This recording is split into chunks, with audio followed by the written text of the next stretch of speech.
महोदय जरा बताएं, ये विपक्ष कह रहा है कि आप लोग देश में आग लगा रहे हैं, देश को बांट रहे हैं, हिंदू मुसलमान कर रहे हैं, पत्थरबाजी आपके राज्यों में हो रही है, आप हिंसा को रोक नहीं पाते हैं, फिर मुस्लिमों को टारगेट करते हैं। जवाब दीजिए। देखिए, हम हिंदू मुसलमान कर रहे हैं।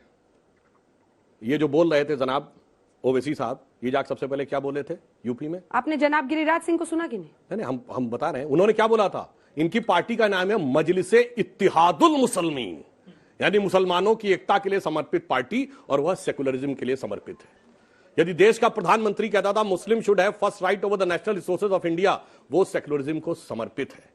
यदि जिस जमाने में कश्मीर में मस्जिदों से भीड़ निकलती थी, अभी हमारे दौर की बात है 2019 से पहले, जुमे की नमाज के बाद, और जाके किसी भी इंस्पेक्टर अयूब पंडित जैसे व्यक्ति को कत्ल कर देती थी, वो सेकुलरिज्म का सुंदर संगीत था।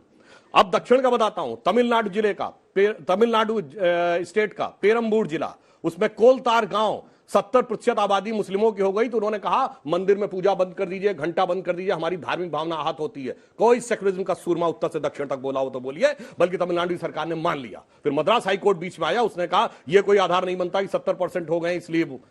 अब ये बताइए, ये आग दिखाई नहीं पड़ती थी, और जब आग इस सीमा तक हो, जो बात मैं बोल रहा हूं पहले भी बोल चुका हूं, 2014 से पहले भारत आंशिक रूप से मुस्लिम राष्ट्र था। क्योंकि अगर ऐसा नहीं है तो मैं चैलेंज करके पूछ रहा हूं, एक नॉन मुस्लिम स्टेट बताइए जहां शरिया के प्रावधान को कॉन्स्टिट्यूशनल सैंक्टिटी प्राप्त हो। जो शाबानो केस में अगर शरिया के खिलाफ गया सुप्रीम कोर्ट, तो संविधान में संशोधन करके पलट दिया गया।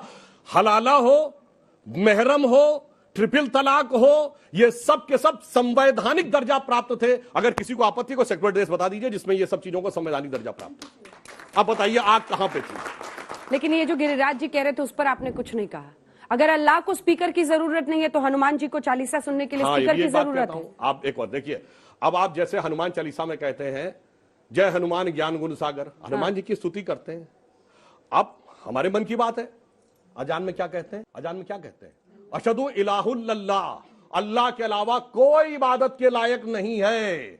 अशहदु मोहम्मद रसूलुल्लाह का अर्थ यह हुआ कि रसूल के अलावा, मोहम्मद साहब के अलावा कोई पैगंबर नहीं है। तो जैनों के 24 तीर्थंकरों का अपमान, सिखों के 10 गुरुओं का अपमान, हिंदुओं के 10 अवतारों का अपमान आपके मन में है। घर में आपको प्रॉब्लम अजान से है, लाउड स्पीकर से नहीं है। मतलब अजान से प्रॉब्लम? मैं बता रहा हूं, लाउड स्पीकर से सही बात बोलिए ना। फिर बता रहा हूं, सुनिए। घूम फिर के क्यों पहुंच रहे हैं? आपके मन में है कि मेरे पिताजी सबसे लायक है, मैं अपने घर में कहूंगा।